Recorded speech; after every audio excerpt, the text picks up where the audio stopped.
This is not the story of champions.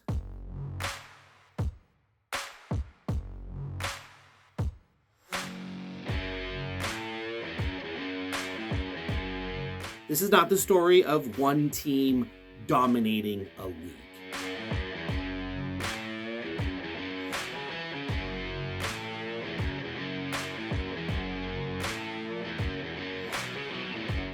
This is the story of how one team from a small city in Tochigi survived.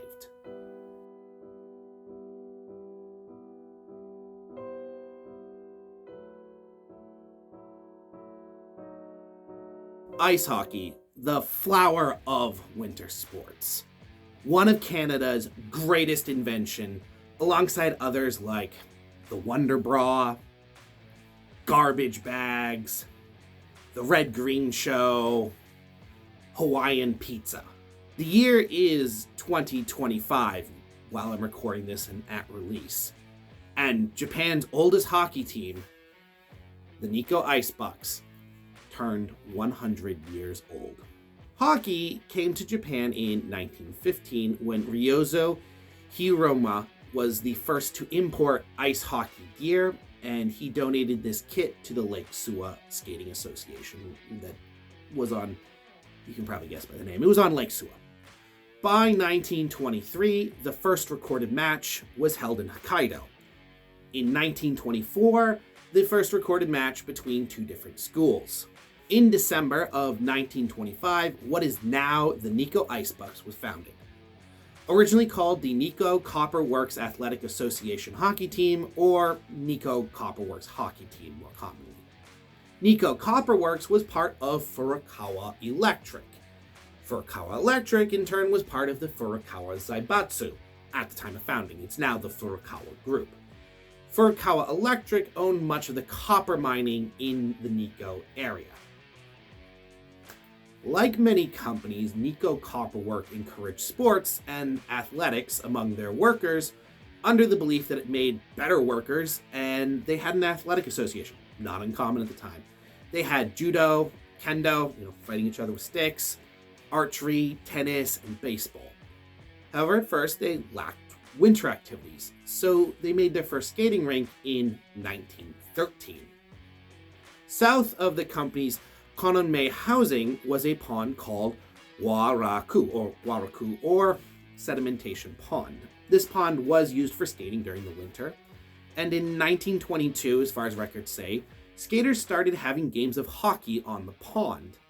Early games were described as using bamboo brooms and balls.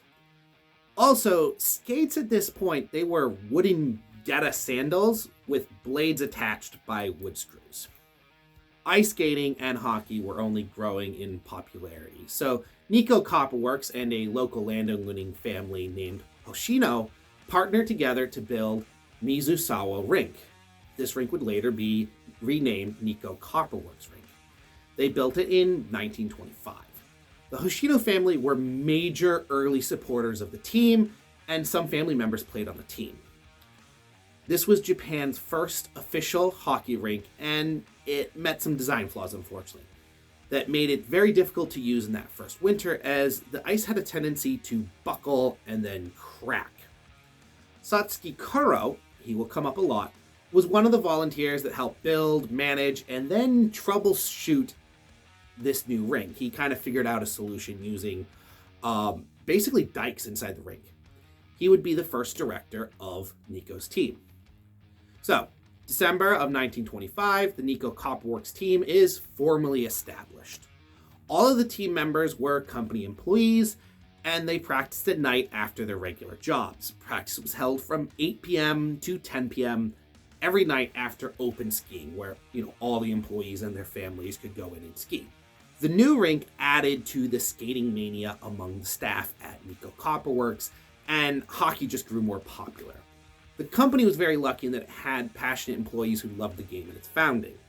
Among them was the future mayor of Nikko, Satsuki Kuro, who was the skating director and a coach. There was also an engineer, Shigu Susuma, who taught puck and checking techniques that he had learned in Germany, and he started teaching them when he returned to Nikko. In the 1920s, Nikko's team participated in some of the early hockey tournaments. In January of 1929, Nikko won the Open Ice Championship, marking their biggest win of the 1920s. They beat the All-Sendai team. Nikko Copperworks Rink, in turn, held prefectural, then Kanto, and also some Tohoku tournaments before the All-Japan Ice Tournament in 1930. From 1930 on, Nikko Copperworks participated in the All-Japan Ice Hockey Tournament, which was held in February. The first one was held in Nikko from the 18th to the 20th of January 1930 at Nikko Copperworks Rink. Furukawa and Nikko Copperworks were very active in helping organize this tournament and the venue, and then Nikko Copperworks lost, only scoring one goal in their game against Keio University, and Keio University actually went on to become the champions of the first tournament. According to one player in the early years, once I joined the team in 1930, I wore a uniform consisting of a black woolen shirt with NCW written on it. My shorts consisted of homemade white pants, work gloves, and custom leg guards.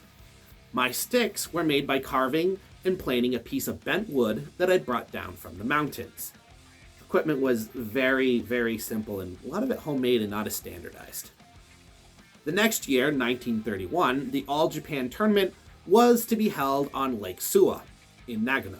However, the weather was too warm to use Lake Suwa, and an alternate lake higher in the mountains was identified, and Nikko Copperworks director, Satsuki Kuro, he took 50 laborers up to the lake at 10 p.m. the day before the games are supposed to start. And he managed to have a rink built by morning. Turns out all those years of managing Nikko's rink came in handy. Despite Nikko Copperworks hockey team being a company-backed team, their equipment was actually worse than some of the universities. So at 1931, at the All-Japan Tournament, they lost to Manchuria Medical University, who were better equipped, including actually having, standardized leg protectors. So before World War II, Manchuria produced a lot of top hockey players, and they mostly played among themselves. They really rarely traveled to Japan's home island. In February of 1932, Jinjiro Hoshino was sent from Nikko to serve as a trainer for Japan at the 10th International Winter Olympics to be held in the United States. At the time, he was considered Japan's greatest skier. Jinjiro ended up returning, having absorbed as much knowledge as he could, and one of the things he brought was modern hockey equipment, including, at the time, we wouldn't consider them modern now, but modern skates. In 1932, Hoso Rink was completed with the help of Nikko Town and Tobu Railway. It had 2 hockey rinks and then a 500-meter skating rink around the perimeter. At the time, it was boasted as being the best rink in the Orient, and local radio would broadcast the ice conditions. A demonstration of speed skating was held at the opening ceremony, and the next year, Nikko Copperworks Athletic Association formed a speed skating team. The coach at the time, Satsuki Kuro, was reported as practically living at the Hoso Rink in the winter and sleeping at the barracks that were built next to the rink. In 1932, Nikko Copperworks advanced to the final round in the All-Japan Championship before losing 4-1 to Oji from Tomakai. This team is now called the Red Eagles Hokkaido, and they are the second oldest professional hockey team in Japan. Their 100-year anniversary will be in 2026, so you can guess what one of my videos in 2026 will be about. In 1933, the All-Japan Championship is held at Hoso Rink, Nikko Copperworks' home rink again. It was the first tournament held at Hoso Rink, and ice conditions were poor due to snowfall. Remember, these weren't covered rinks, they were outside. Nikko tied for third place. In the 1930s, it was common for Furukawa Electric to send engineers to Germany. Many of these engineers, while they're being trained in engineering and modern industrial practices in Germany, would watch hockey in Europe and bring back strategies. Nikko's team became known for a strategy from Europe that was called the 5-man attack, 5-man defense formation. Basically, if they failed to score in the attacking zone, they wouldn't pursue it too far, but instead 3 forwards and the 2 defenders would wait in the center, waiting for the opponent to come. The idea being that the 5-man wall was thick, making it hard for the opposing team's 3 forwards to penetrate at 3 versus 5. They would kill the momentum and then try to take possession of the puck, and then all 5 Nikko players would rush in to try to score a goal. It was brought back by an engineer named Shiga Tomahai, who was one of the team's coaches after he returned from Germany. In 1935, the Nikko and OG teams would face off in the final game of the championship again, and Nikko lost again 6-3. This kind of becomes a pattern. In 1936, they took second place again, losing 5-4 to Waseda University. Before the end of World War II, the All Japan Ice Hockey Tournament was dominated by universities. OG Paper, the owner of the OG Eagles, they had 2 wins, and then there was a few by these prefectural teams. Ice hockey activity ceased from 1944 to 1945 due to government policy during World War II.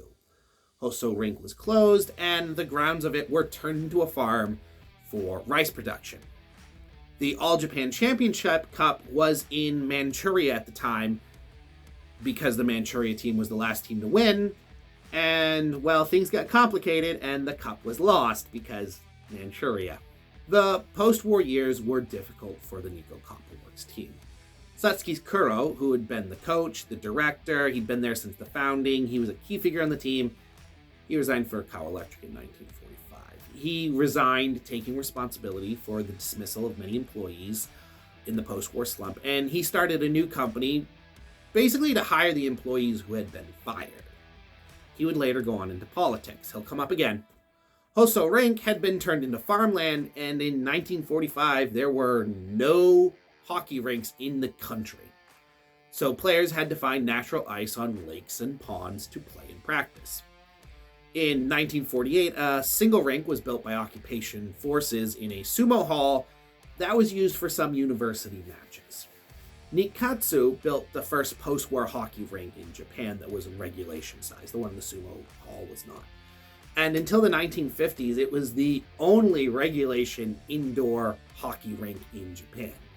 So, lacking a proper rink, members of the Nikko Copperworks team were forced to travel to other rinks or use the lakes of Nikko to play. So these included Chizenji, Yumato, and Kirikomi. Along with a general poor economy, zaibatsus like Furukawa were targeted for dismantle by the US occupation, and unions were strengthened. The union at Furukawa was in charge of sports from 1946 to 1945, and was lukewarm towards the Nikko Copperworks hockey team. So the union lacked money, and it found it hard to fund the hockey team, and the costs of running the hockey team came up as an issue a few times. The union was reported by some players in interviews later as causing some inconveniences. Practice time for the players dropped considerably, with many players having to get ice time with other clubs and only a few days of practice as a team before major tournaments.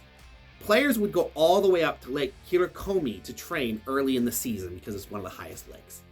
The players would stay at Lake Yumato and hike up to Kirikomi to practice on ice. The one positive that came out of the post-war period was the trickling of players from Manchuria back to the home islands and into Nikko Copperworks and other teams. Before Japan's defeat in World War II, Manchuria had a very strong hockey culture, and despite infrequent travel to the home islands to play, they produced 2 All-Japan Championship winning teams.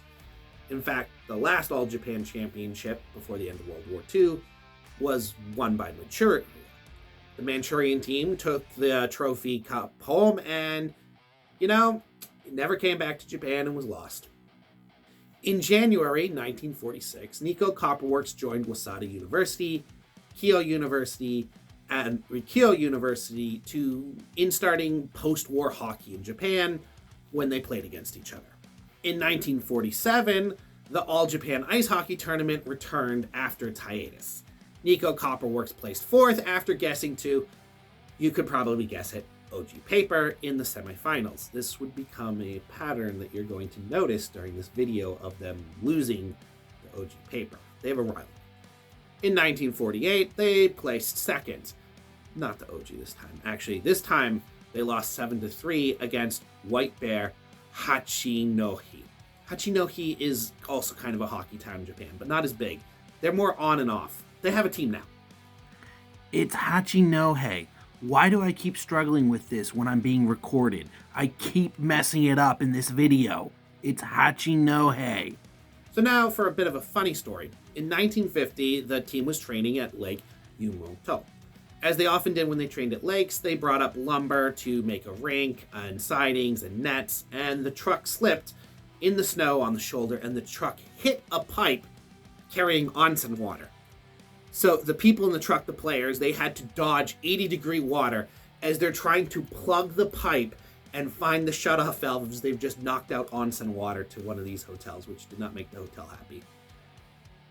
So it was kind of embarrassing having to go apologize. Members of the team tried to find as much time as possible to practice as they could, and volunteers and members of the support club tried to help out. But the simple fact was the team did not get enough time training together. Before the 1950 All Japan Championship, the Nikko team had 8 days of training together. The OG team had 3 months.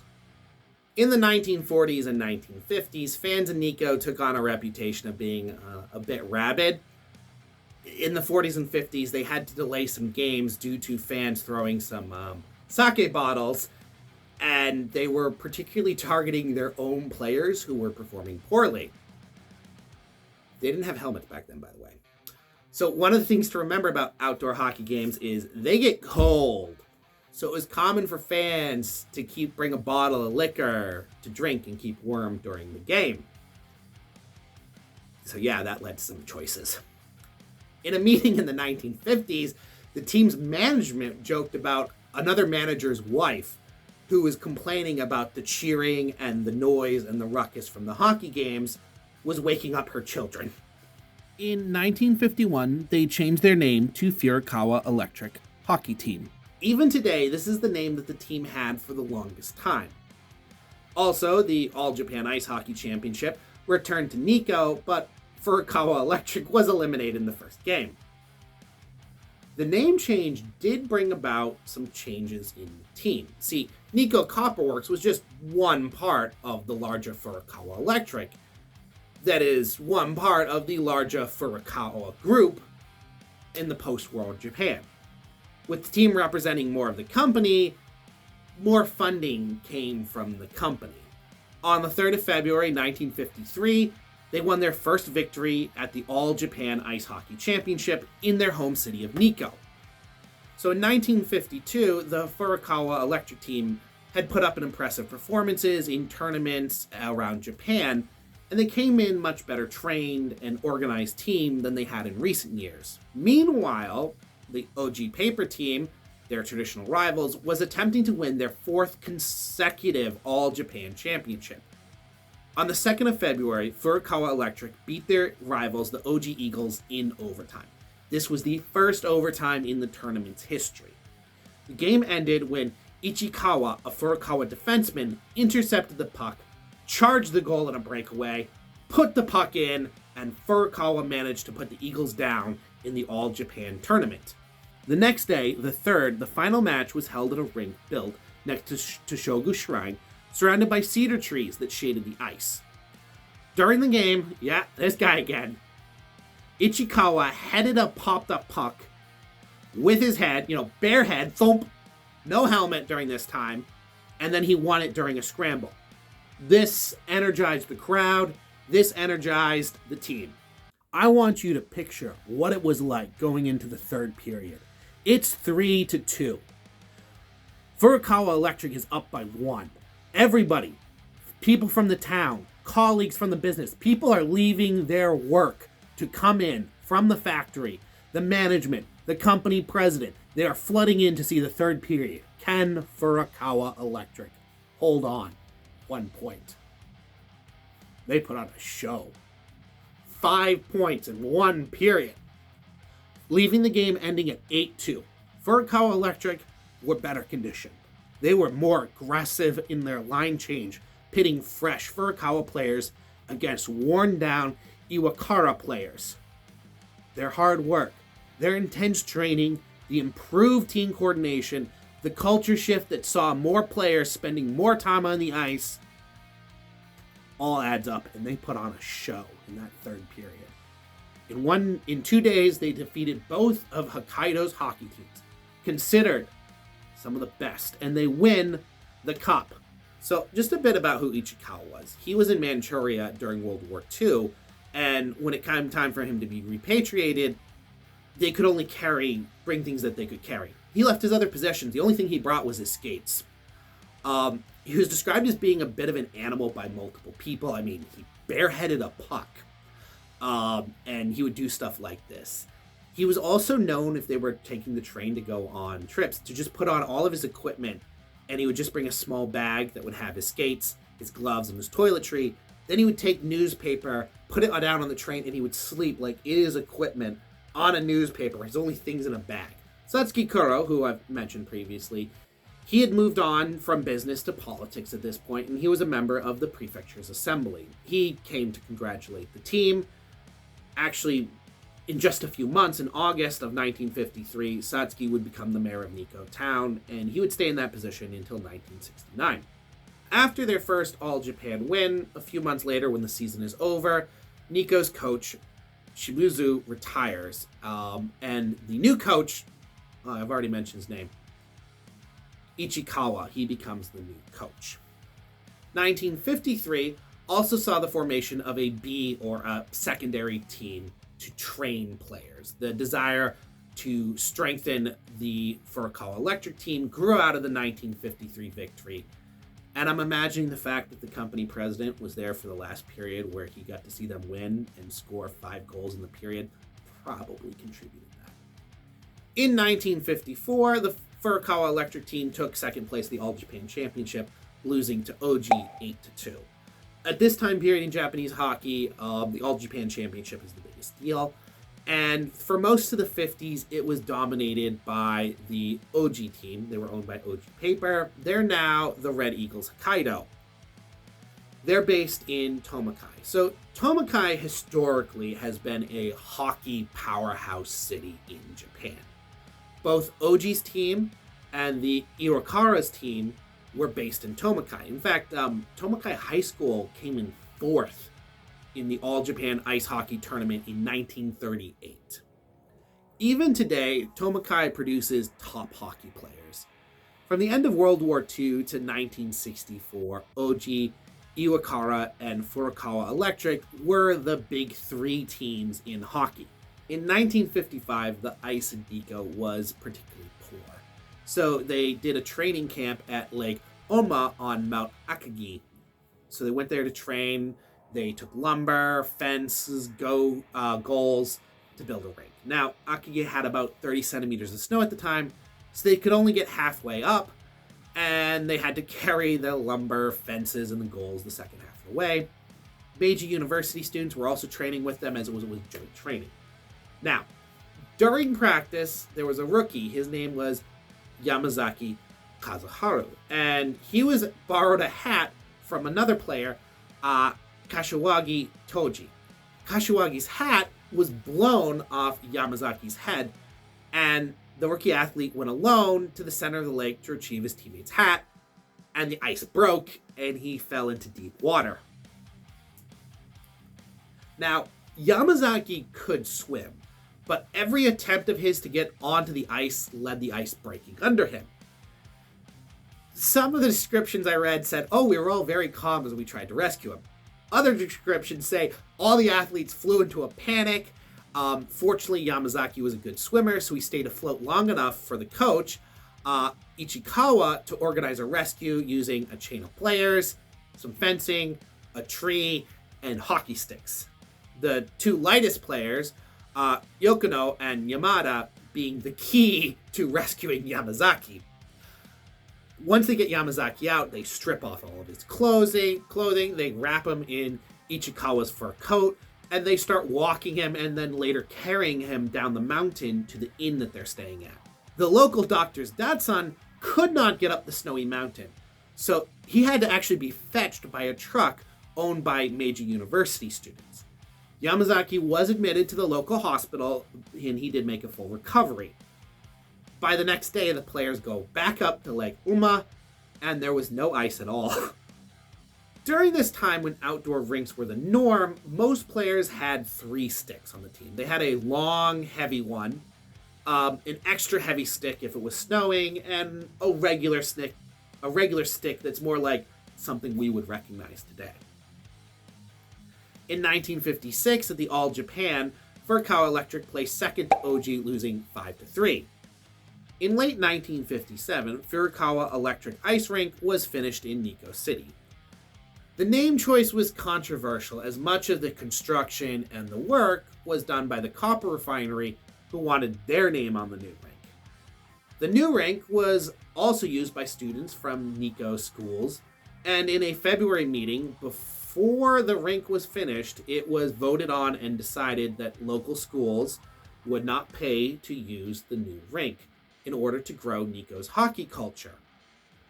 It was also decided that the rink would need a roof eventually to be added. The Nikko area had been unreasonably, unseasonably, abnormally warm in 1956 and 1957 winter, making it hard to play. The new indoor rink would remove a major disadvantage that Nikko had. Teams in Hokkaido had a longer playing season with good ice, giving them the ability to practice more than Nikko. I mean, obviously, they're further north. Also in 1957, the Nikko rink was used for the 52nd National Athletic Meet that was attended by the Emperor and Empress. The imperial family and their attendants would be behind glass, and the general manager was worried that the glass would fog and they would not be able to see a game. So this led to the general manager testing different resins on the glass to stop fogging. So he would put a resin on the glass, and then he would put a tea kettle and then test the steam against the glass and see if it stuck. So he tried out different resins before setting on one. All right, 1957 was a big year. So also in 1957, 7 members of the Furukawa Electric team would compete in the World Championship in Moscow. Japan proved to be a popular team in the championship, as many people did not know that ice hockey was played in Japan and was surprised to see Japan compete. I mean, I have actually run into Canadian families, even recently, the last game I went to in Nikko, that were shocked to see hockey posters up about the hockey game. So I'm not surprised that, at this point in 1957, people would be shocked that Japan has hockey. This was Japan's first time participating in 20 years. And one of the things that it did was it highlighted that Japanese hockey was behind in many ways. Japanese players had some recent exposure to North American style hockey due to Canadian and American teams occasionally coming for exhibition matches and playing against local teams. However, the Japanese players had not previously experienced the new streamlined hockey in Europe, and all the instructors who had experience in Germany, first off, that was the 1930s, so it's old now, they'd retired. To make matters worse for Japan, they lost to teams that had less skillful players, but still beat them due to Japan having a less cohesive team. The consensus among many of the players and managers that returned was that hockey styles had divided into 2 ways: the Canadian way and the European way, with Sweden being that odd European nation that had capped or adopted the Canadian way of playing hockey. Many players and observers returned to Japan wanting to move away from a Canadian style more to the streamlined European style. Another observation was actually that Japanese players used a shorter skate blade, which I found interesting that a few of them were talking about that. Moji, a Furukawa player and a coach, when he was in the USSR, he got his hands on Soviet training and tactics manuals that he actually brought back to Furukawa Electric, and this caused Furukawa Electric to be the first Japanese team to adopt Soviet tactics. Part of the team's travel to Moscow was actually going into the People's Republic of China and even played some games there, despite the fact that the two countries did not have diplomatic relationships at the time. Hockey had only recently been introduced to the PRC, or reintroduced. It's complicated. Japan's team played and easily won all 7 games in the PRC. Some of these games were played in Manchuria, where they used old rinks that had been built during the Japanese occupation, and some of the older players from Manchuria had played on before. Yasumoto, Moji, and Fujimura had lived in Manchuria during Japan's control over the region. So they actually went and they visited their old rinks, old factories they worked at, and hotels from their younger years. For them, it was kind of an interesting nostalgia trip. And the other thing is that they came back and they said that, China was going to become a serious hockey nation. Okay, also, fun side note, Furukawa Electric, they're all employees. A lot of these guys are engineers. So they had this return meeting, and the last half of the return meeting is the managers and players and people who, stay in Japan talking about what they saw in the factories that they toured in northern China, and about this is how they produce wire here. Oh, you remember this old factory you used to work at? Oh yeah, the equipment is totally new. It's all Soviet now. Things like that. It was just kind of interesting reading the meeting notes and being like, all right, we've left hockey zone and we're in engineering zone now. The brain is switched.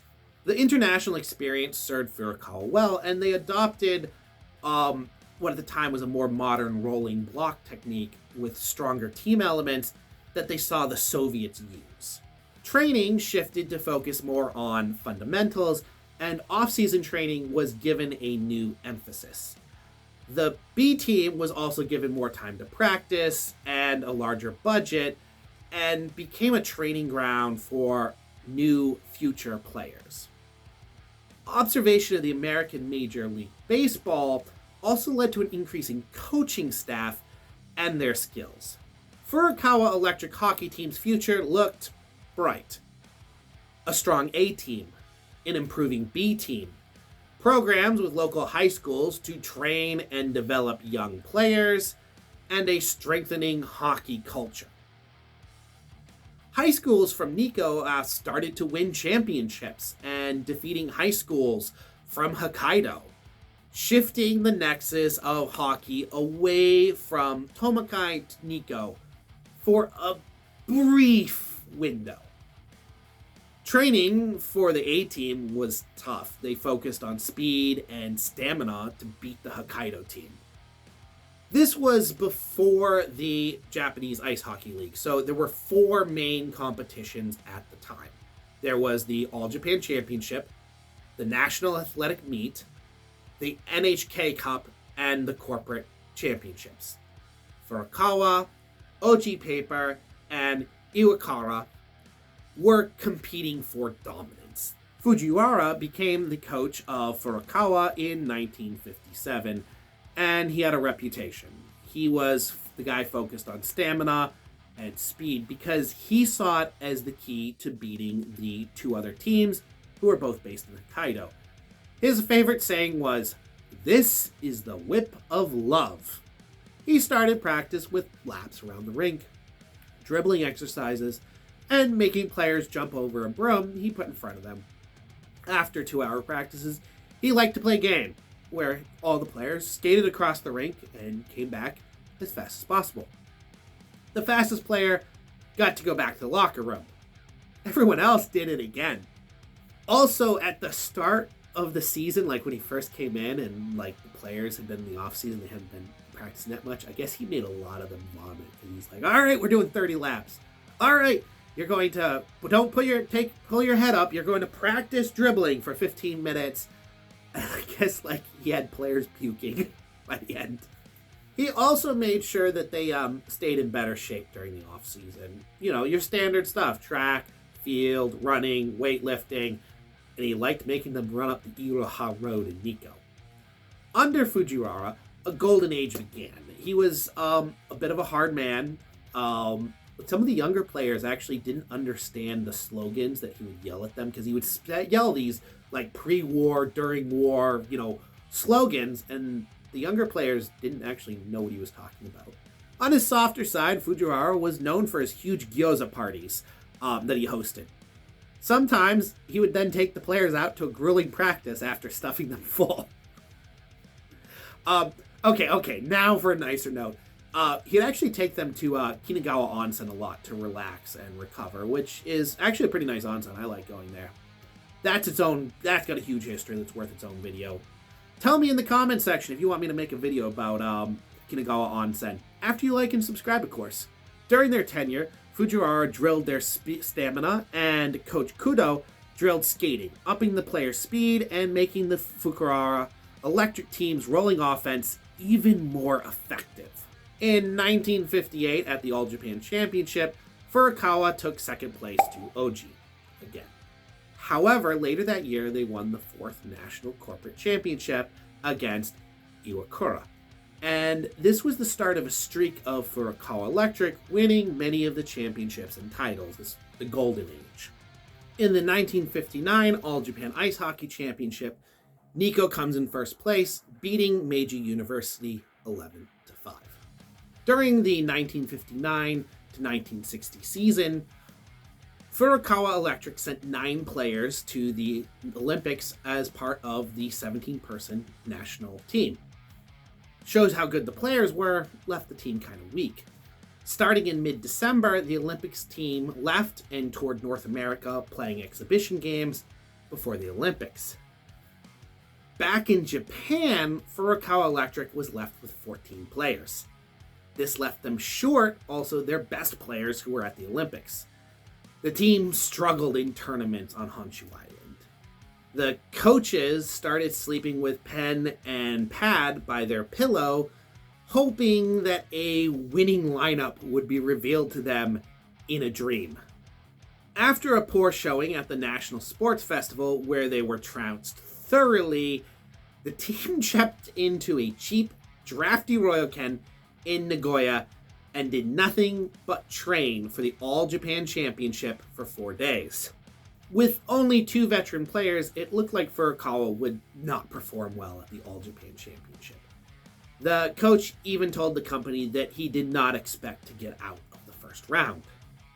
But then, Furukawa put both All Japan University and Shimizu Sungoya away and advanced to the finals unexpectedly. In the final round, they would face their traditional rivals and the team that, you already know this, they often came in second to, the Oji Eagles. However, Furukawa Electric took an early lead and the Oji team just kept getting more and more frustrated and started making mistakes that Furukawa capitalized on. The Furukawa players described it as almost being in a zen-like state as Oji's offense floundered. It was titled by the papers and by many people as a selfless victory. Nikko beat Oji 4-2. The little team that could was the championship. The Olympics team was touring North America and practicing at the time before the Olympics. They learned about Furukawa Electric's victory at the consulate in Chicago. Captain Yoshiro Mizaki recounted that his fondest memory of touring North America and the Olympics was going to Chicago and seeing the Ashi Sanban at the consulate. He remembered seeing the headline that Furukawa won, a selfless victory, beating OG Paper, and then he just started shouting. Considering he was a man that was known for being loud and yelling over the din of a hockey game, that must have been something to hear. Another Furukawa player, in an interview, Toshihiko Yamada, recalled reading about the victory in a newspaper and yelling "Banzai!" in his hotel room in Chicago. After the Olympics and after returning to Japan, Yoshihiro Mizaki was appointed the coach of Furukawa Electric. Miyazaki as I already said, he had a large set of lungs, and during games, he could be heard yelling over the nose of the stadium as he's leaning out of the box. 1962 saw Nikko win the All Japan Championship in Nikko with a total of 2 wins and 1 draw from playing the 3 other teams. After this, Nikko would go on to a long 4-decade drought in All Japan victories. May 1963. The company suddenly dropped the news on the team. It would be suspended due to the recession. This was after a season of winning the National Athletic Meetup, the Corporate Championship, and the NHK Trophy. However, the ice hockey team's reputation in the company was that they cost a lot of money. Coach Miyazaki attempted to negotiate and keep the team alive, but he was stonewalled by corporate, and the rink was closed. Miyazaki delivered the news and resigned, placing the blame of the suspension on himself publicly. He attempted to convince some of the best players to stay, as the suspension was not permanent. Yet, however, many of the players left, crippling the team's future. Former coach Miyazaki was transferred to the company's head office, and he did not participate in the revived team. He would leave Furukawa Electric to become a coach at Meiji University, an NHK commentator, and also eventually the coach of the national team. Miyazaki's son would later join Furukawa Electric in the 1980s. Most of 1964, the company's hockey team and football team and other teams' activities were suspended. This included new recruitment. A year without training and games damaged team cohesion and morale. In the end, the team was renewed, but it was weakened. Arguably, it was poisoned. In 1964, 6 athletes from the Furukawa Electric hockey team went to the Olympics as part of Japan's national team. This would be Furukawa Electric's last time sending players to the Olympics. The team was suspended for most of 1964, but fortunately was renewed near the end of the year. However, the damage was done. In hindsight, this ended the golden era, and this caused a backslide. Japanese hockey was entering a new era, and Furukawa Electric entered it stumbling, barely making it. Shugaru Shimada was the new director of Furukawa Electric hockey team. However, recruitment for the hockey team was suspended for 7 years, so they could play, but they couldn't get new players. The team's average age was rising fast, and members were retiring, turning the team into a ghost of its former self. The team itself felt like it was in limbo, with shrinking size, restricted budget, shorter practice hours, and unsure future. Shimada felt like he would have to close down the team if he couldn't change things. From 1964 to 1971, the team was short-staffed, had minimal budget and support from the company, and this kind of continued even afterwards. Morale was in the dumps, as you could guess. Donations poured in from supporters. Financial donations helping run the training camps, discounts on training equipment, and they had to borrow 7 players from Bet Sakura team to keep Furukawa Electric running. Often the team only had 17 players, including those 7 from Bet Sakura.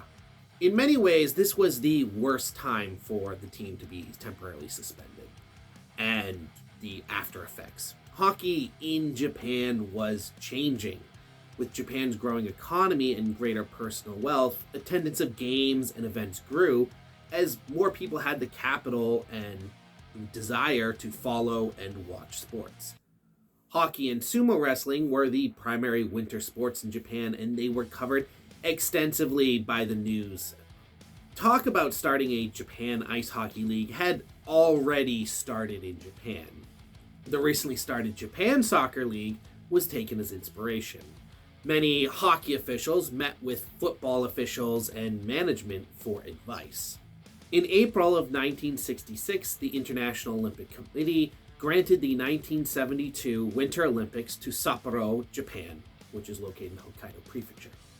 To strengthen hockey and spread its appeal in Japan, the formation of a Japanese ice hockey league was given new immediacy. As an aside, I imagine that the 60s and 70s Winter Olympics were like modern ones, where ice hockey was one of the biggest draws and one of the biggest money makers. On the 2nd of November 1966, the Japan Ice Hockey League was formed. It started with 5 teams: Furukawa Electric in Nikko, Ojiseshi in Tomakai, Cebu Railways in Tokyo, Iwakara Gumi, also in Tomakai, and Bank Fukufuji in Osaka. All 5 teams were owned by large companies that bore their names. The players were employees of the company, and they were acting as representatives of said company when they play. The teams being extension of the companies, this kind of acted as public relations, an attempt to boost company morale, make the company look good. So part of the difficulty in recruiting players at this time was that hockey, playing it, and the population that played hockey was concentrated in Hokkaido, Tohoku, and Nikko, with most of the rinks being in these 3 places. Nagano, Tokyo Metro being kind of secondary areas. Furukawa Electric came in last place in the first short 8-game season, only winning 1 game against Cebu Railways. Finishing at the bottom was going to be a regular occurrence for Furukawa Electric in the 60s and the 70s. In the 60s, they were limited by the company's ban on recruiting new players, so that kind of hurt them. They were playing with a small deck of older and older players. By the 70s, they could recruit again, but being the worst team in the league made it hard to recruit good players. And also, an unspoken part of the issue was with recruiting was that they weren't quite out of the clear and the danger, and so people were concerned about the team's survival, and so was the staff. And so why not just sign with a different team that does better and you're not worried about job security? By the time the 1968 Olympics rolled around, not a single member of Furukawa Electric was on the Olympic hockey team. This is just going to be the reality for the rest of their time. In 1969, Satsuki Kuro, he retires from being mayor. He was the former director and the original coach. And former player Hoshino Jinjuru, he becomes the new mayor of Nikko. In 1972, Satsuki Kuro donated Zombuni to the electric rink. This replaced the old manual system of dumping hot water on the ice every night and manually pushing it. Also, by 1972, Furukawa Electric was the only member of the Japan Hockey League that did not have any foreign players at all. We get to the 1972 Olympics. You can probably guess, not a single player from Furukawa went.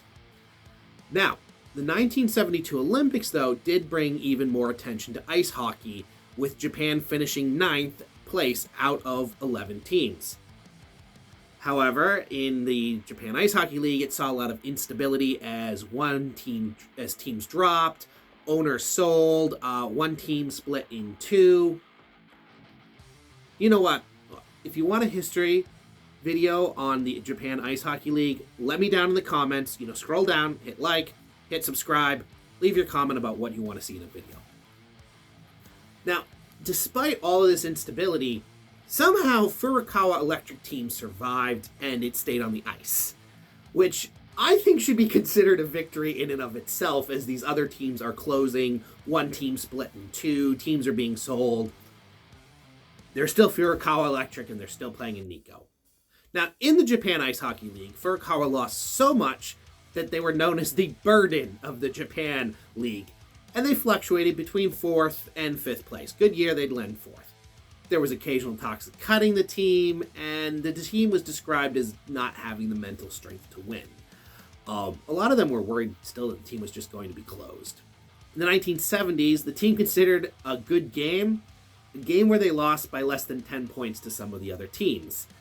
They were unmotivated, and Furukawa had set records for poor performance and number of losses, number of goals conceded. Some of those records, I think, still stand or were never beaten. In 1974, the league expanded to 6 teams and 10 games each, and they're going to be played in November and December. That meant Furukawa had another team to lose to, and they came in last place for the 1974 season. Japan barely made it into the 1976 Winter Olympics for hockey, and you can probably guess this, Furukawa Electric did not send a single player. Furukawa Electric was the last team to bring in foreign players. Each team in the Japan League was allowed 2 foreign players. Furukawa Electric's first foreign player was named Ken Takuchi. He was a second-generation Japanese-Canadian who played from 1976 to 1980, and he also did coaching on the team. In a bit of a weird twist of life, life is strange, Takuchi had seen the Japan national team play in his hometown in Canada when they were on that tour of North America before the 1960 Olympics. This was the time that 9 of the 17 players were from Furukawa Electric. Now then, 16 years later, he joined the Furukawa Electric team. And, it's kind of weird quirks of you reading these accounts and stuff is he was a foreigner. He didn't have Japanese citizenship. He was Canadian. But a lot of people didn't call him a foreign player, even though, he was registered as a foreign player. Just kind of that quirk of in-group, out-group nature in Japan. So to just offer a summary of after this team is reinstated in late 1964 to the mid-1970s, they don't do much. They lose. They have trouble recruiting players. They couldn't recruit players for 7 years. The team's morale is low. They're considered the worst in the league. And for quite a bit of time, there was this kind of thing hanging over their head of are they going to suspend us again? Are we going to be caught? Are they going to close the team? Because they were seen as spending a lot of money and not producing results. In 1977, at 29 years old, Haseo Amari becomes the new head coach and started this long process of trying to dig the team out of the hole. He was very afraid of being the coach of a hockey team that's over 50 years old and closed. So when he took over the team, they could only use the training grounds twice a week. Under him, they started borrowing grounds and facilities from the local junior high school and primary school. They were that unsupported by the company. And in 1978, even though there was no freeze, they weren't allowed to recruit any players. Marui trained the team, but he also targeted company culture because that was actually a big part of their problem. He believed that if he could get their colleagues in Furukawa Electric to care, if he could get the executives to care, they'd be given more resources and more training and ice time, and then they would get better because they weren't getting those things. Second, he needed to extend the life of his players. So most players, they quit in their late 20s. I'm in my 30s. Getting hit hard in hockey doesn't sound appealing to me anymore. He needed these players in their 30s. His first year goal was to strengthen the players both physically and mentally. Second year, build up a stronger defensive skills, and his third year, they were going to work on tactics. Behind the scenes, he also pushed for a roof over the rink again, so that they were not at the mercy of the weather, and they could train longer and not need to travel to get to ice to play and train. This was part of what made them expensive and didn't give them much time to train. Under Marui, talk of closing the team down did die. They no longer were talking about closing the team. But here's the thing. People want to play for winning teams. When Furukawa was one of the strongest teams, they had a really deep bench. They had that A team, they had the B team. Post-suspension, they were weak, and they had that very shallow bench, and it was hard for them to fill it even after they could recruit again. 1980s. All right, now we're up to 20 matches per year in the Japan Ice Hockey League. It's the Olympics again. Furukawa Electric did not send any members. Also that year, Japan came in 12th of the 12 teams at the Olympics, and it was kind of highlighting that Japan in many ways was falling behind the rest of the world in hockey. In September of 1980, they brought in 2 foreign players. They were 2 American brothers. Their name was Kurt Bennett and Harvey Bennett Jr. They joined as player coaches, so they were going to be playing, but they would also help with training and coaching and bringing new tactics. Both brothers played in Nikko for 2 seasons after ending their NHL career. With Furukawa Electric getting 2 foreign players, all teams in the Japan Ice Hockey League had their 2 foreign players for the first time. Furukawa Electric had originally attempted to get foreign players from Czechoslovakia, as they thought that they would be the best fit for the team. It's like a member barrier. Remember Czechoslovakia? Remember when that was a country? However, the process of negotiating and working with Czechoslovakia's communist government took much longer than they anticipated, and so it was quicker for them to bring in the 2 American brothers, the Bennett brothers. The Bennett arrived with their family, and the 6 Americans were housed in company housing owned by Furukawa Electric. Now, the 2 Bennett brothers, it turned out they were now 2 of the 3 tallest players in the Japan League. Kurt was 191 centimeters tall, and Harvey was 193 centimeters tall. Both men's feet hung off the beds, and they had to watch their heads indoors. I mean, look, I'm only 180, and I have run into this where I popped myself on old doors. Now, as far as play, both Bennett brothers, they frequently got fouls called on them. Harvey was particularly bad. The league does not award an unfair play award, but Furukawa Electric would have won it when they were there. They did, however, win the fair play award in the 1982-1983 season after the Bennett brothers left. Part of what seems to have made the Bennett brothers less useful than they were projected to be was that they skated too fast on the attack, and their teammates could not keep up with their speed. They were good players, but they had trouble playing with the rest of the team because of the skill gap. And the skill gap was really large, and they weren't able to adjust to this new reality, new team that they found themselves in.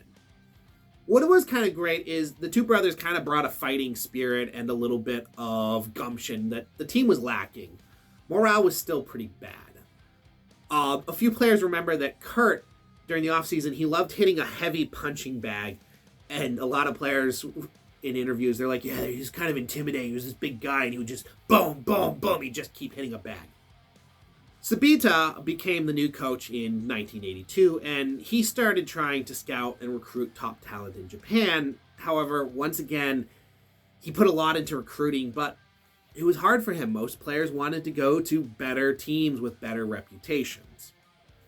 In the 1982-1983 season, the negotiating with Czechoslovakia came to fruition. And 2 Czechoslovakian Olympic players came to Furukawa Electric. Eduard Novak and Franceschi Karbli Sr. So, in addition to bringing in these 2 players, some Furukawa Electric players went to Czechoslovakia to participate in training sessions with Kalardno, which was Novak's team. These camps actually continued even after the Czechoslovakian players left, and it increased the Nikko team's experience with the Czechoslovakian system of hockey. Franceschi Karbali wrote that he saw a team with potential, but it did not matter how much they trained or the equipment that they had. Their spirit was broken, their confidence shattered, and they felt abandoned. He believed, and he wrote that was the fundamental flaw with the team.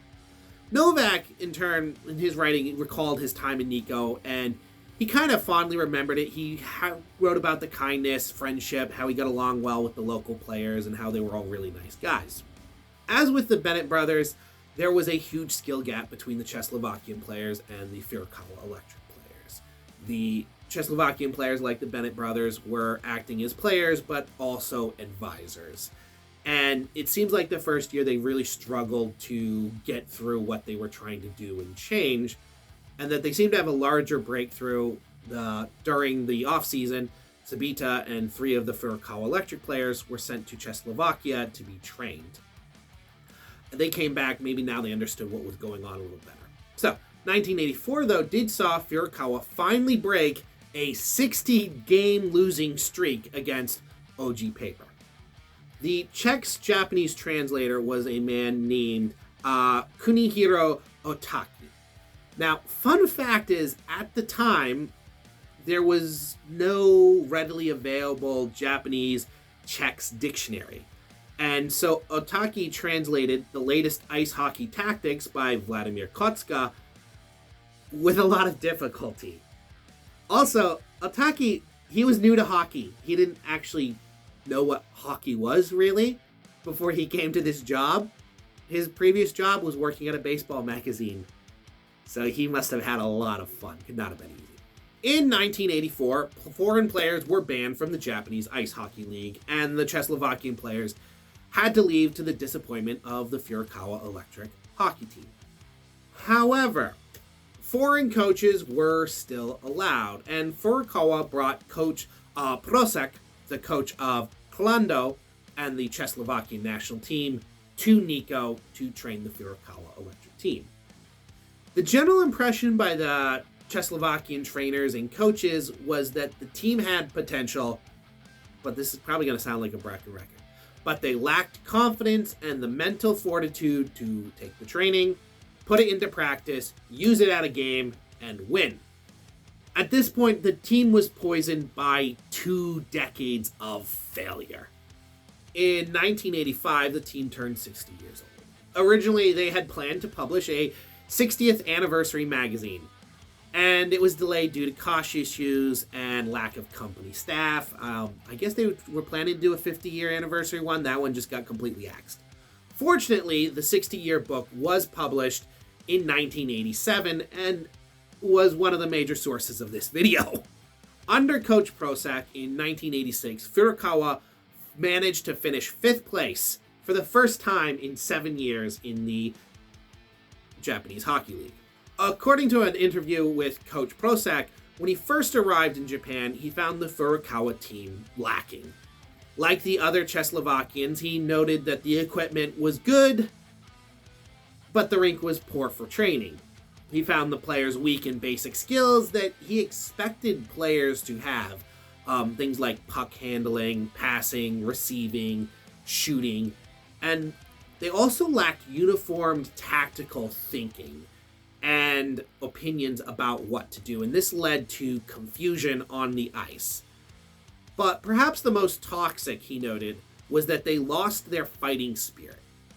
In Prosek's opinion, the team was an emergency that needed to be rebuilt through recruitment and systematic training. However, a lot more bleeding of the bad blood was needed to remove the poison. Furukawa Electric Hockey team continued to struggle and resided at the bottom of the league in the 90s. 1991 was kind of a bigger year for Japanese hockey than it was for Furukawa Electric.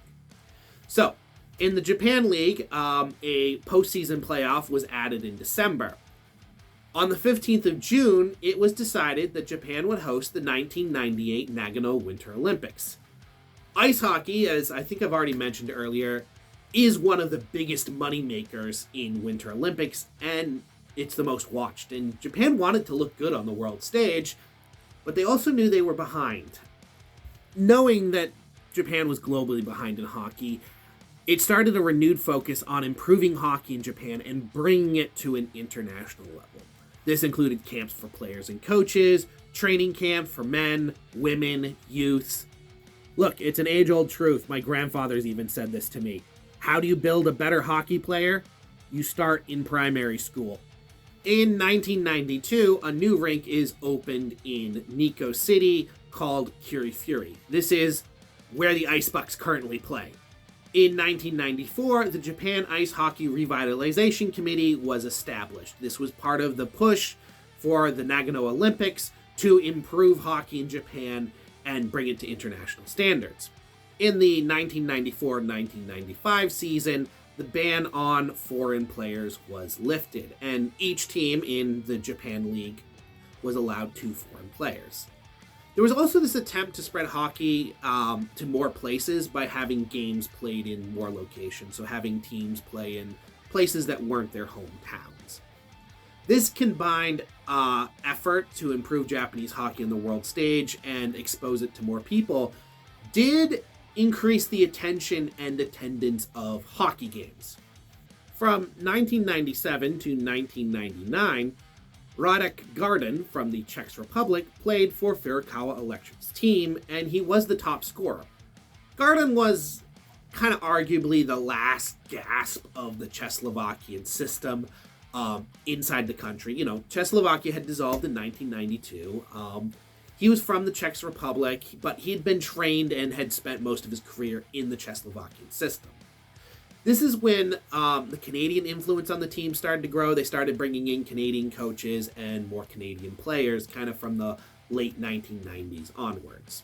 And at this point, however, Furukawa Electric was looking for someone to buy the hockey team. So, here we go. It's the Winter Olympics in Nagano, 1998. This caused the members of the national team to be absent from their Japan League teams. This did not affect Furukawa Electric. January 1999. Furukawa Electric announces that they are going to stop funding the hockey team. They have failed to find a buyer. Additionally, like many ice rinks in Japan, the Furukawa rink was getting old. Unlike the 1964 close, this was permanent. This was intended to be a permanent closure. The end.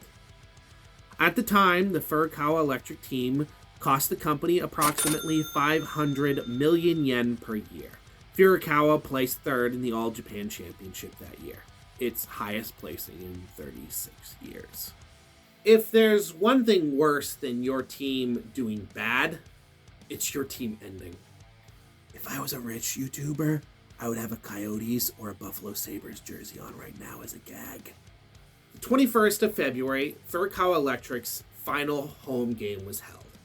2,000 people crammed into the stadium with people waiting overnight to get a seat. Everybody wanted to see them that one last time. The 7th of March, the last game of the season, was played in Tokyo. 3,000 spectators cheered as Furukawa made its last appearance, losing 2-5 against the Cranes. Also, kind of fun note, that final uniform, that is a banger of a design. I love that. It is really hard to find, and when they do come up for sale, they are quite expensive. It was assumed to be the end, and it easily could have been. All the other teams in the Japan League were backed by massive corporations who kept the teams afloat, with players being employees of the company. Additionally, every other team was located in larger cities. Cebu in Tokyo, with the population then about 12 million. Kokudo in Yokohama, population at the time about 3.4 million. Snowbrand in Sapporo, with about 1.8 million people at the time. The Cranes in Kushiro, with about 201,000 people. The Oji in Tomakai, with about 172,000 people. Meanwhile, Nikko was a city of about 98,000 people at the time. However, the team did not go quietly into the night to become just a history page in Japanese hockey. The Furukawa Electric Ice Hockey Lovers Association was formed by fans trying to save the team. They collected 41,000 signatures on a petition to save the team and submitted them on the 4th of April to the Japan Ice Hockey Federation. Tansu Chiba, the president of Tochigi Prefecture Ice Hockey Federation, and Kenji Takahashi, the owner of a local golf club, led the charge to save the team and take it from a company team to a citizen club. For the team to continue, they needed 3 things: ice, players, and money. The first 2 were actually pretty easy to solve. So Furukawa Electric agreed that if they formed a new team, to allow this new team to continue to use Furukawa Electric Rink for practice and to also use the offices there. Furukawa Electric also agreed to transfer the players. So you have to remember, the players were employees of Furukawa Electric. So they transferred the players to this new legal body, this new company, Tochigi Ice Hockey Company Limited. Cool. Now for money. No company was willing or able to buy the team outright. But what about finding local companies willing to support the team? And they were able to find local companies to sponsor them. But most of the money came from three big sources. TSK is... It's TKC. I'm literally wearing you can see it in the video. I'm wearing a uniform that says TKC, and I still mess it up and call it the wrong company. I don't know what's wrong with past me. I wish I could invent a time machine and go back and slap myself. TSK is an accounting and information service company founded in Utsunomiya in 1966 by Dr. Tashi Izaka. TSK has stayed a major supporter of the Nikkō Ice Bucks to this day. They're on all the uniforms, pretty much. Another was the founder of Genki Sushi, Fumio Sato. He gave the team an infusion of cash to get them off the ground. Founded in 1968, Genki Sushi was the first conveyor belt sushi restaurant in Tochigi Prefecture. The first one is in Utsunomiya by Tobu Station. The third big source of money was an infusion of cash from Toshio Manaka. He was the owner and founder of Nikko Monkey Corps, which was an amusement park of trained monkeys located south of Kinagawa Onsen. He and his monkeys often appeared in movies and television commercials as, when you need a trained monkey. Toshino was in part responsible for getting the team and the team's mascot onto TV. He had these media connections. He knew people. That was part of his value. Not just the cash, but he knew people. He knew how to put on a show. He knew how to entertain a crowd. These connections and these deals must have been painstakingly cultivated and appealed through formal and official channels. And yeah, some of them were. Toshio Manaka, the CEO of Nikko Monkey Corps, he got involved when he met some of the players at an onsen. So yes, totally a case of being naked at the right place and the right time. In addition, in September, Nikko City provided 10 million yen in financial aid as support. The team, under the new name Nikkō Ice Bucks, survived to play another year of hockey. They brought in two foreign players, a Swede named Patrick, I'm very sorry, I'm going to butcher his name, Dergstedt, and born in Japan Canadian Mark Kaufman as the two foreign players. On the 16th of October, 1999, the Bucks have their official first game in Yokohama, playing against Kukudo. On the 20th of November, the Bucks have their first win when they played against the Nippon Paper Cranes. This is probably because I love sushi, and Genki Sushi is my favorite, fast sushi place for totally unrelated reasons. I love the uniform with the Genki Sushi patch. Honestly, all the uniforms around this time at the turn of the millennium, they were really good. They were bangers. Really iconic. On the 12th of December, 1999, the Ice Bucks win their first home game, defeating Nippon Paper. And then the 20th of February, 2000, Bucks beat OG for the third and final victory of the 1999-2000 season. The team had a pretty bad year as their first year as the Nikkō Ice Bucks. They ended the 1999-2000 season at the bottom of the All Japan League, and they took 5th place in the All Japan Championship. But survival was its own victory in this case. Nikko started the next season strong with back-to-back victories against Shibu on the 30th of September and the 1st of October. This was the first back-to-back wins for the Ice Bucks.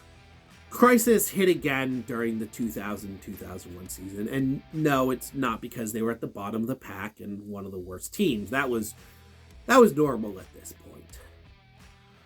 Nor was it that Kenji Takahashi, the general manager and one of the architects of the team's survival, had pancreatic cancer and had been given 1 year to live. I kept working and fundraising for the team. It was financial. Furukawa Electric pulled its support and closed its ice rink in July of 2000. With Furukawa Electric Rink closed, Fury Ice Arena was fully booked, and the team had to travel to Hokkaido and Yamanashi to train regularly. These trips cost a total of 20 million yen in the 2000-2001 season. Now, the founders of Genki Sushi and Nikko Monkey Corp, they had funded the team with personal money. This was a cash infusion. This was not regular donations, and those large infusions were not sustainable. They were kind of a one-time thing. By November, Tochigi Ice Hockey Company Limited announced that they planned to disband the Nikkō Ice Bucks. The attempt to keep Nikko's team alive could have been a footnote about an attempt to change a corporate team to a club team. But dreams have a stubborn habit of dying hard, and many fans would not let go. With the management company out of money, approximately 300 fans raised 2 million yen by December for the Ice Bucks to compete in the All Japan Championship. This would grow to 4.6 million yen. In addition, the association to keep the Ice Bucks alive was formed. In January of 2001, the Ice Bucks attended the All Japan Championship thanks to fan support. After the tournament, Kokodo held a charity game in Yokohama to help the Bucks raise funds. Bars in Utsunomiya came up with a charity cocktail made of apricot liqueur, lemon juice, grenadine, and ginger ale. That sounds kind of good. I don't know the recipe though. I'll have to go look for it. In February, the city of Nikko decided to provide 10 million yen in administrative support, and the city of Amachi, which is now part of Nikko City, it's very close together, decided to provide 5 million. Also in February, fans submitted a petition with 94,000 signatures calling for the Bucks' survival to the new governor of Tochigi and the prefectural assembly. In some ways, the timing was lucky, as the new governor, Akio Fukuda, had previously been the mayor of Amachi, a city next to Nikko.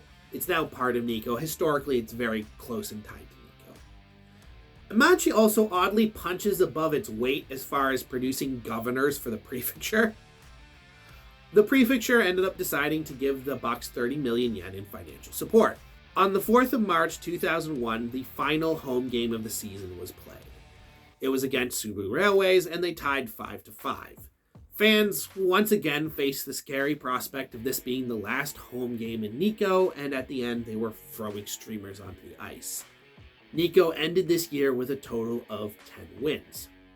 In March, a new petition of 104,000 signatures is submitted by fans to the Ministry of Education, Culture, Sports, Science, and Technology. In addition, Kenji Takahashi is appointed the president of a new club that is intending to take over management of the Ice Bucks. Toshiro Ari was appointed the managing director. Kenji Takahashi, as I mentioned earlier, he basically was one of the leaders of saving the team during the last crisis. However, at this point, Takahashi has cancer. He's dying. In an interview, he stated he was unwilling to quit the battle if the players were still willing to fight. Starting in the off-season, players took on their own PR role. After practice, they would go to Utsunomiya, they would talk to people, businesses, they would try to create fans, create sponsors, create people willing to sign their signature on petitions.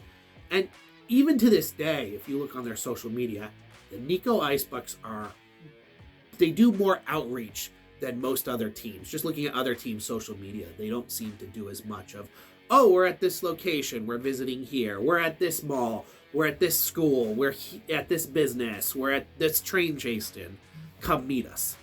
In June, the Japan Olympic Committee gave approval for the Ice Bucks team to appear in commercials to raise funds for the team, and in October, the team appears in a TKC TV commercial.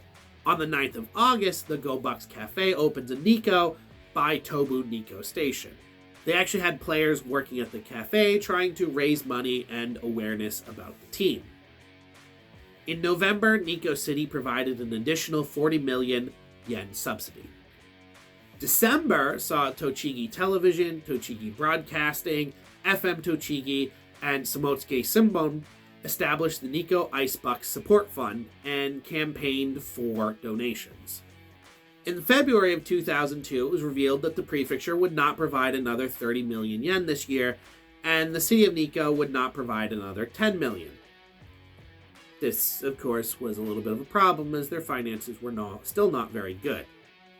With his declining health, Kenji Takahashi stepped down as president in April and became an advisor. A man of great spirit, he would fight on until the 15th of August when he would pass away. Fortunately, in September, the prefecture reversed its stance and gave 40 million yen to the team in the September supplementary budget. The 2002-2003 year saw the Japan Ice Hockey League decrease to 5 teams, and Nikko placing last among those 5. In 2003, the Nikkō Ice Bucks started working with the Ministry of Culture, Sports, Science, and Technology on a support project that would bring about 45 million yen in subsidies to the team over 3 years, but was also helping raise the team's profile and get them better known.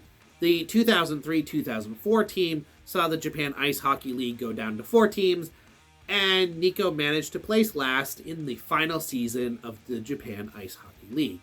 At the same time, a parallel event called JIHL Ice Hockey started with a team in Korea. This tournament of 16 games each lasted from the 15th of November to the 18th of January. In their first match, Nikko played the Korean team Hala and beat them 5-1. This easy victory over Korean teams did not become a habit. In February of 2004, saw the Japan Ice Hockey League All-Star Game to commemorate the 50th anniversary of the founding of Nikko City. They had kind of cool uniforms. You can sometimes find those online for sale, but they're pretty pricey. In March of 2004, 2,000 audience members and players are extra for the filming of an episode of the TV drama Pride. Often in Japanese movies and television shows, when they have ice hockey, they use actual ice hockey players as the actors, as it seemed easier to teach a hockey player to act a little bit than to teach an actor to play hockey. In June of that year, the Nikkō Ice Bucks ladies start. So they actually have a pretty long story too, because they were originally a different team. They transferred, moved around. Look, if you want me to do a video on them, go down in the comments, hit like and subscribe, and tell me that. July of 2004 saw what probably everyone saw coming. The Japan Ice Hockey Federation announced the suspension of the Japan Ice Hockey League. It was down to 4 teams at this point. The new Asia League began in earnest in the 2004-2005 season. It was based in part on the National Hockey League's 2 nations set up in North America of having the United States and Canada. The Nikkō Ice Bucks joined, along with the other surviving Japan Ice Hockey League teams, to form the 4 Japanese team. In addition, there was 1 team from South Korea, 2 teams from China, and 1 from Russia. The goal was to build up the league to 12 teams, and the first kind of expansion and increase was in Korea. In January 2005, Junji Tsukamoto from Nippon Sales and Marketing was appointed president. His company now participated in management of the Ice Bucks, and he moved the club into a double franchise, with Kobe being a second hometown for the Ice Bucks. This would also mean that the name would change to the Nikko Kobe Ice Bucks for the 2005-2006 season. This would be the first time top-level ice hockey was played in Western Japan since the Osaka-based Fukutoku Sogo Bank team closed in 1972. Nikko did manage to get into the playoffs in the first Asia League season, but was defeated in the first round. On the 3rd of December 2006, Nikko wins a game against Changguo Fyo, one of the Chinese teams, by decision after a near bleacher clear fight leaves no Changhan goalies left to play. As far as I know, this is like the second post-World War II fight in Japanese hockey that involved players coming out of the bench to fight. I might be wrong, but it's only the second one I can think of. Nikko continues to be the weakest of the Japanese team, and the departure of the goalie Masahito Haruna made it worse. Additionally, by average attendance, they had the lowest attendance among the Japanese teams at this point. In 2007, on the 7th of June, the management of the team is taken over by Tochigi United, who changed the team's name from Nikkō Ice Bucks to Hockey Club Nikkō Ice Bucks, and they end the dual hometown system. However, due to contracts and previous agreements, Nikko does play a few last games in Kobe in the 2007-2008 season.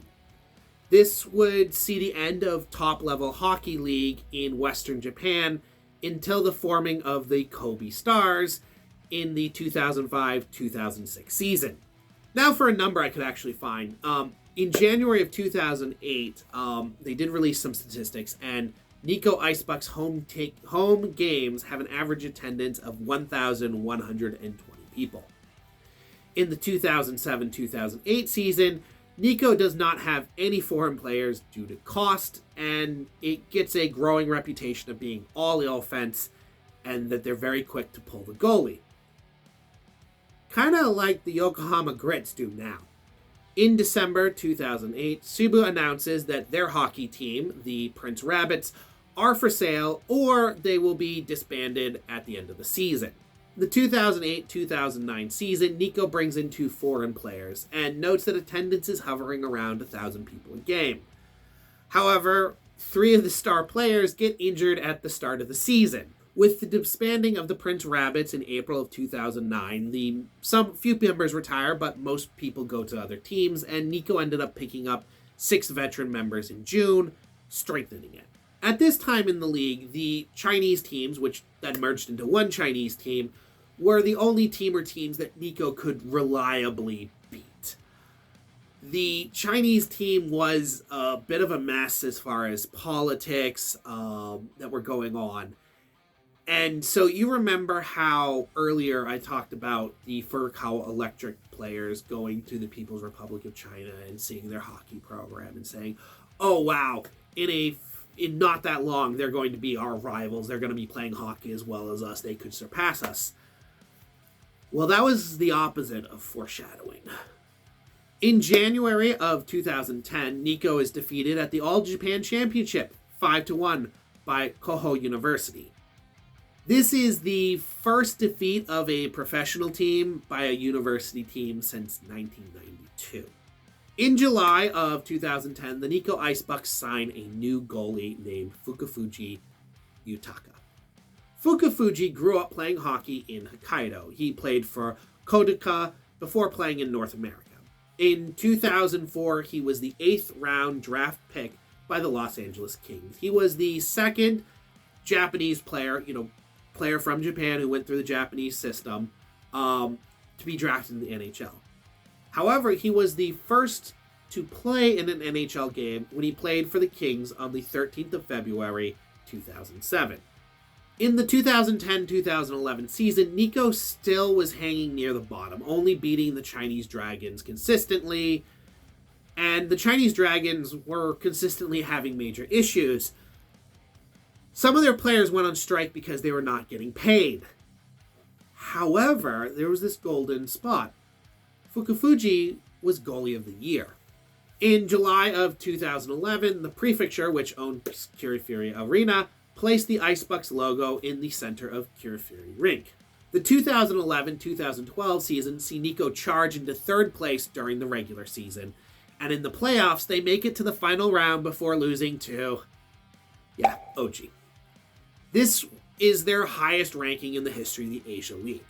Again, Fukufuji is the top goalkeeper of the year, and 5 of the top 10 scorers are Nikko players in the regular season, and 4 of the top 8 in the playoffs. 2012 ended up being a little odd because they ended up having 2 All Japan Championships as the event was moved into December. Nikko's performance in the 2011-2012 season would not be replaced in the 2012-2013. First, one of the strikers, Yohana Hiroki, got a 10-game suspension in the first game of the season. Then Fukufuji got injured. Fukufuji still managed to get goalie of the year despite his injuries, but Nikko fell back down to 5th out of 7 teams and missed the playoffs.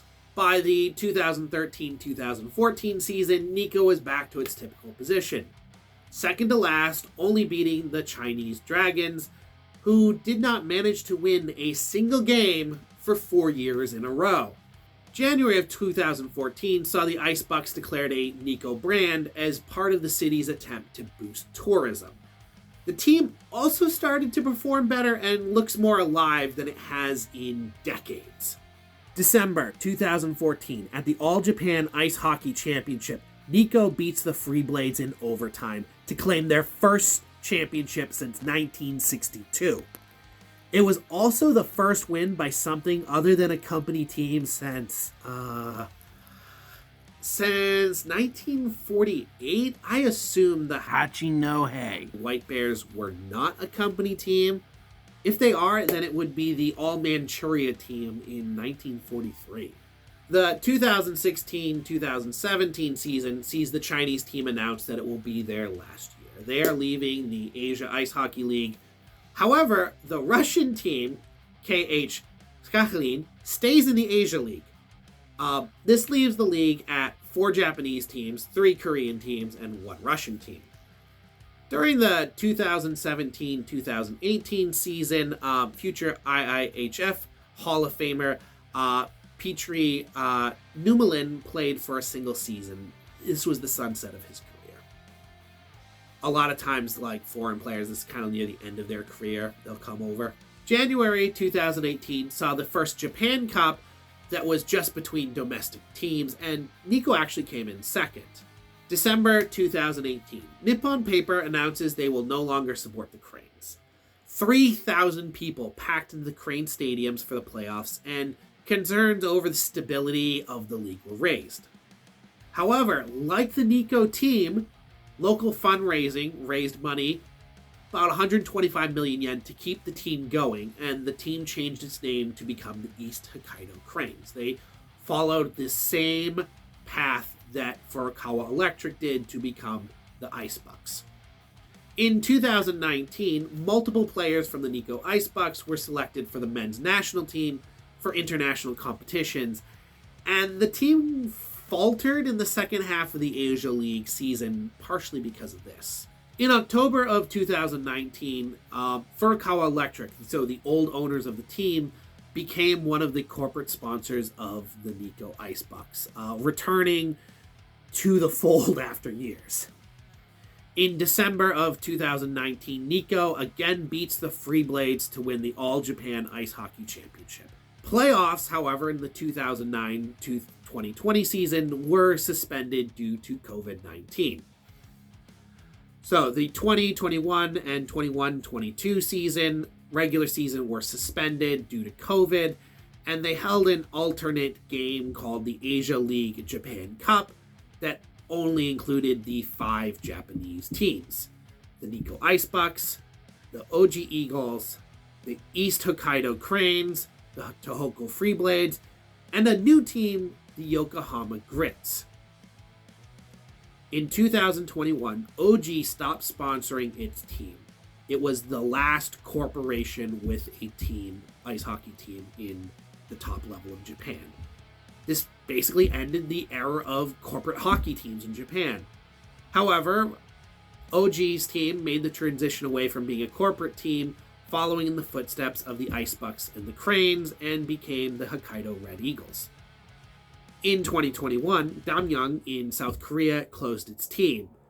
This would lead to Anglang being the only Korean team, and it's dominated the league, the Asia Hockey League, ever since. 2022-2023 season saw the return to normal regular play, but it also saw the end of Russian participation due to sanctions over Ukraine. Now, in theory, Russian teams can return once those sanctions are lifted. However, the one Russian team that played, the Sakhalin team, they've closed since then because they don't have anywhere to play. It would also be the last season of the Cranes. The Cranes would disband before the 2023-2024 season over failing to pay the previous season's salary to their players and staff. In December of 2023, the Ice Bucks defeated the Free Blades to win the All Japan Ice Hockey Championship. In January of 2024, former Bucks player Petri Numeri was inducted into the International Ice Hockey Foundation Hall of Fame. Wait, that means... last time I went there was just before he was inducted. Ooh. The 2023-2024 season saw the league down to 5 teams. The best goalkeeper of the season was Otsuka Issa of the Nikkō Ice Bucks. He's really good. I've seen him play quite a bit. In December 2024, Nikko wins the All Japan Ice Hockey Championship against the Hokkaido Red Eagles in Nikko. In addition, they win the Japan Cup in 2024. However, they end the Asia League in 3rd place. May 2025 sees Setaka Tetsu become the mayor of Nikko. Setaka had joined the Ice Bucks in 2007 and retired in 2013. After he retired, he continued to promote hockey and spent 10 years coaching the youth team, the Amachi Bombers, before he became mayor. He actually had to step down from being coach because he became mayor. As far as I know, he's the 4th former member to go into politics. The first one was Satsuki Kuro, the first mayor in Nikko, and the last mayor of the town of Nikko.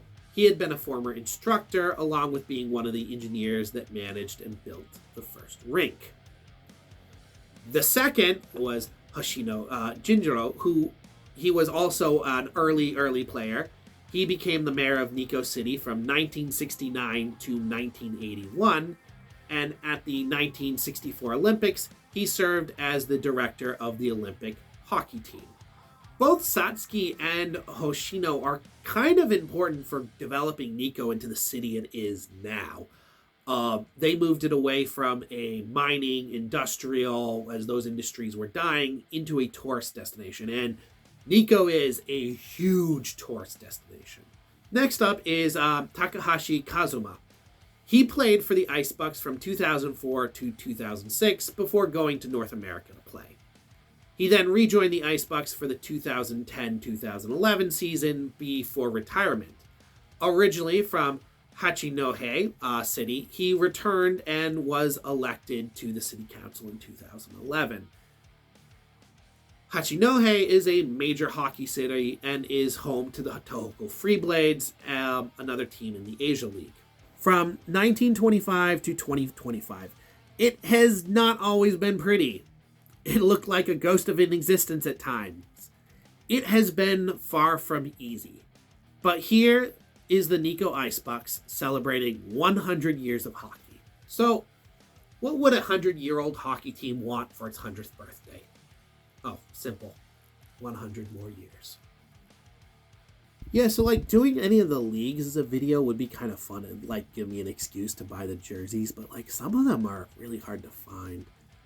Like the Osaka team, I don't even know what their logo looked like. I've not been able to find a picture of them.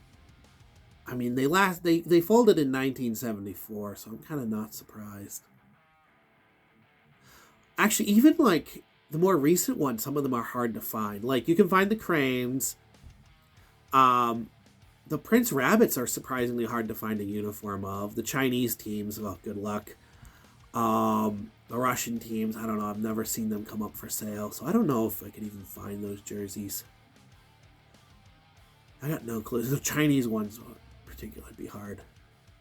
I would love a Taiwanese one, just because I lived there for a few years. The Hong Kong ones, some are called the Hong Kong Pandas. I think they only sell them at games, though, so you'd have to actually go to a game in Hong Kong. Actually, so one of the other weird things when I first was looking into this was these old pictures. I assumed that the uniforms were colorful, and I just added the team's colors in my mind. And then I saw some pictures of the actual uniforms, modern pictures of them, and I'm like, no, they were really black and white. OG's first uniform was really black and white. The Nikko Copperworks was really a black sweater with white lettering on it. That kind of blew my mind. I just put the colors in there. I was like, oh, it's going to have the team colors, so maybe that part's red and this part's white and stuff like that. Nope. At the time, it was boosted Boasted. In 1948, they placed second. Not to Ochi this time. They lost 7-3 against the White Bear Hachinone. Hachinohe. Hachinohi.